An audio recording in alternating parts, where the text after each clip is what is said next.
the world's fourth largest economy, just ordered every judge, every police officer, and every civil servant in one of its states to remove Windows from their computers, not considering it, not running a pilot. The German state of Schleswig-Holstein put it to a cabinet vote in April 2024, and the decision passed. 30,000 government machines, Linux. And the number that Bill Gates does not want discussed alongside that decision is 15 million euros. That's what Schleswig-Holstein calculated they will save in a single year, 2026, just from eliminating Microsoft's licensing fees. They did not do this because they love penguins.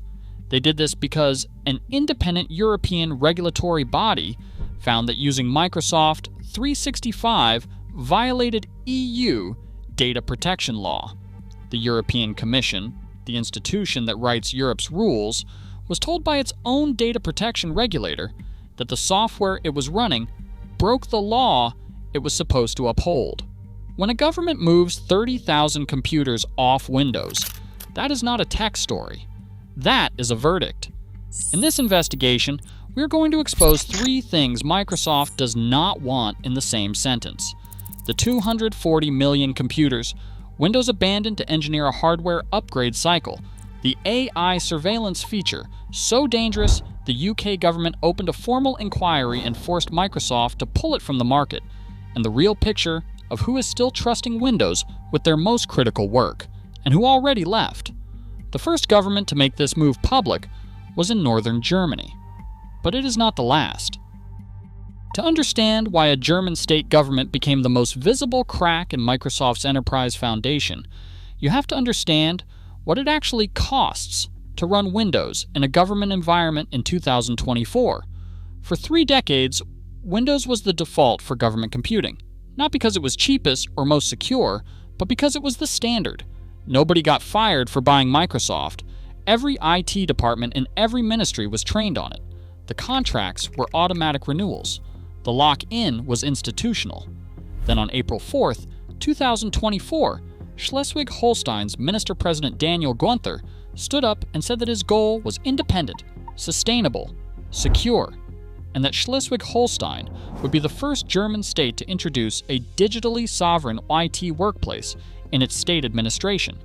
The cabinet had voted.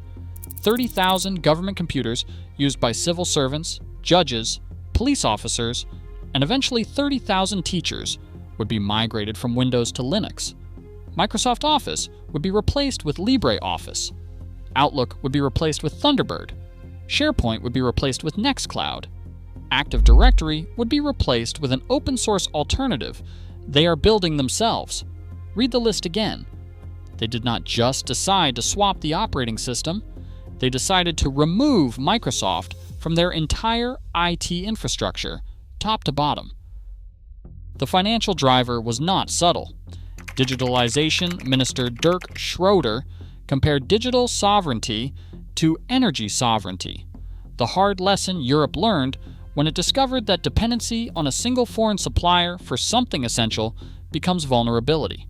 Projected savings were 15 million euros in 2026 alone, just from licensing on 30,000 computers in one relatively small German state.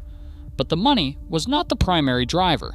The trigger was a ruling by the European Data Protection Supervisor, finding that the European Commission's own use of Microsoft 365 violated European Union data protection law. This is not a consumer complaint. This is the European Union finding that the software its own institutions were running broke the rules those institutions were supposed to enforce. Schleswig-Holstein cited this finding directly. This is not a theory. This is a cabinet decision, a regulatory ruling, and a project currently running. As of October 2025, Schleswig-Holstein completed the migration of 40,000 accounts and over 100 million emails away from Microsoft Exchange. The replacement is live. The decision is irreversible. Microsoft cannot undo a cabinet vote, and every other government IT administrator in Europe watched and started doing their own math. But even if Microsoft absorbs one German state, there is a government that has been running Linux at scale for over 20 years, and the numbers from that deployment destroyed the argument Microsoft has been using to keep enterprises locked in. Microsoft's most reliable enterprise retention tool has never been technical superiority. It has been the application compatibility argument. Your workflows depend on Windows native software. Your staff is trained on Windows. Moving off would break mission-critical operations. The cost and risk of migration would be catastrophic. Stay with what works. It is a compelling story. It is also the story that France's national police force spent the last 2 decades disproving one computer at a time. The Gendarmerie Nationale began its migration from Windows to Linux in the early 2000s. They built their own distribution, Gendbuntu, based on Ubuntu, and deployed it across their workforce. By 2013, 37,000 Gendarmerie desktops were running Gendbuntu. By 2025, that number exceeded 100,000 computers. These are not developer workstations. These are the computers that process criminal records, manage investigations, and run the operational machinery of national policing. The application compatibility problem? Solved. The training problem? Built internal infrastructure. The support problem? Built that too, and reinvested the saved licensing money into domestic IT capacity. Here is what that means for every enterprise customer Microsoft uses this argument on. The world's largest sustained government Linux deployment has been running law enforcement operations for over 20 years without Windows. If application compatibility was the real barrier, France would have gone back to Windows. They didn't. They added more computers. The cost picture compounds this. Gendbuntu eliminates per-seat licensing across 100,000 machines. When a security patch is needed, France's own IT professionals deploy it. They don't wait for Patch Tuesday. They don't absorb features they didn't request and can't disable. They control their own stack on hardware they can maintain indefinitely. This is the model Schleswig-Holstein studied. This is the model dozens of European governments are now studying. And this is the model that answers the question Microsoft does not want asked in any enterprise boardroom. If 100,000 French law enforcement computers have run Linux successfully since the early 2000s, what exactly is the risk? But while governments were building the case for Linux migration, Microsoft was building a Windows 11 feature that managed to turn a country's data regulator against it in a single product announcement. In May 2024, at its Build Developer Conference, Microsoft unveiled Windows Recall.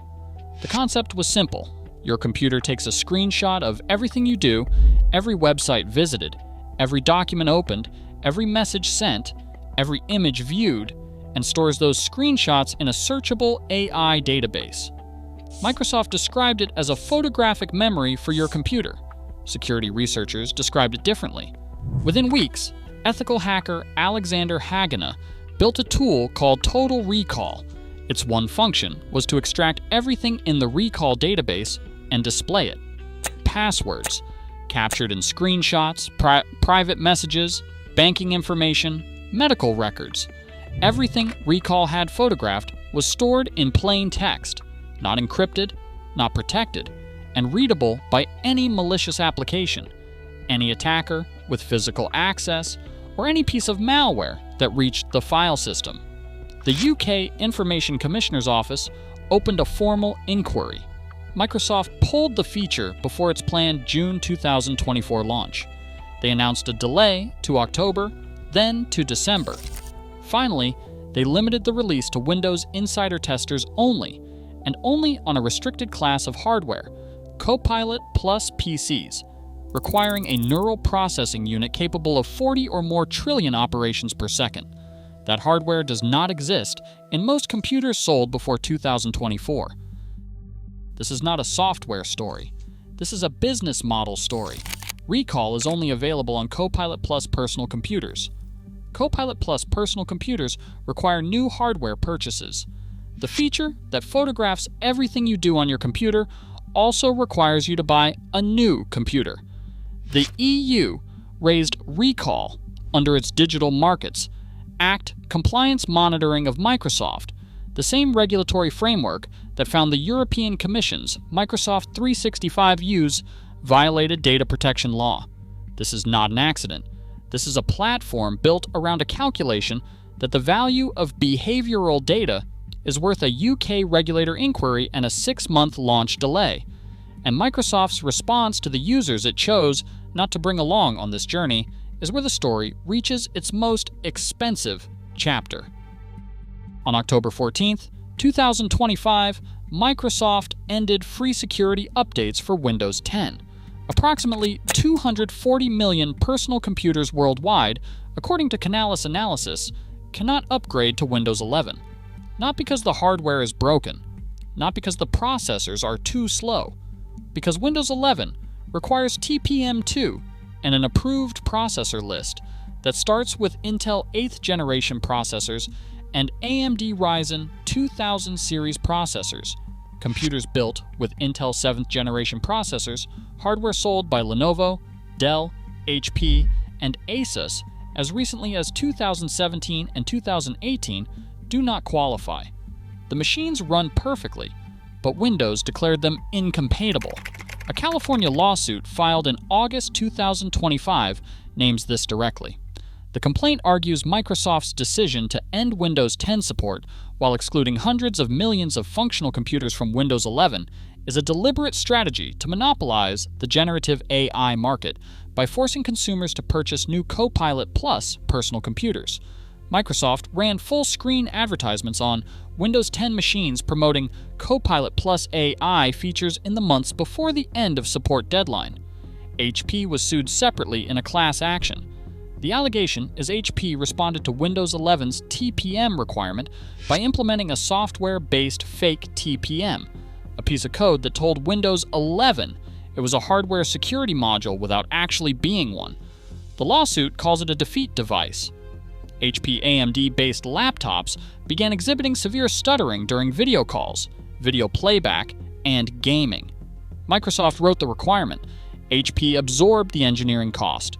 Users paid for both and received a machine that malfunctioned because of a security mandate Microsoft imposed without covering the cost of meeting it properly. And as of April 2025, 53% of Windows users were still on Windows 10. Approximately half of the world's Windows users were either running hardware Microsoft had declared obsolete or refusing to migrate to a platform they did not trust. And they made a choice. Linux desktop market share in the United States reached 5% for the first time in June 2025, according to StatCounter, up from 2.76% globally in 2022. It took 8 years for Linux to reach 1% desktop share in the United States, a decade more to reach 2%, 2 years to reach 3%, and less than 1 year to reach 4%.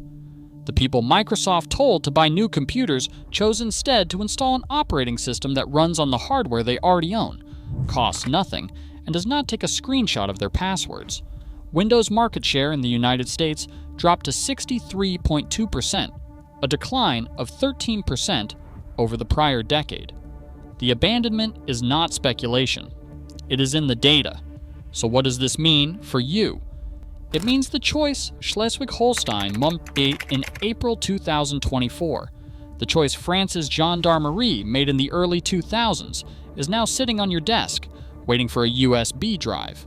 Here is what the smart money already did. They downloaded Ubuntu 24.04 LTS, the same distribution Lenovo certifies for its entire ThinkPad and ThinkStation lineup that Dell ships pre-installed on its XPS Developer Edition. That framework designs its laptops to support. They ran it from a USB drive first, without touching their existing Windows installation, and discovered that their browser worked, their email worked, their documents opened, and nothing took a screenshot of their passwords. If you are buying new hardware, Lenovo ThinkPads carry full Ubuntu LTS and Red Hat Enterprise Linux certification across the entire P-Series lineup. Framework laptops are designed from the ground up for open operating system support. Dell's Precision Workstation line ships Ubuntu from the factory. You do not have to hunt for drivers. You buy the machine certified for Linux, and it runs Linux. If you are keeping the hardware Microsoft declared incompatible, the machine without a TPM chip that Windows labeled e-waste, Linux Mint is designed for users migrating from Windows. The interface is familiar. The transition is documented. Your hardware will run faster on Linux than it ever ran on Windows 10. Reject, recall. Reject the forced Microsoft account. Reject the argument that 100,000 French police computers and 30,000 plus German government machines all got it wrong. They did the math. Now it's your turn. Stop letting them own your computer.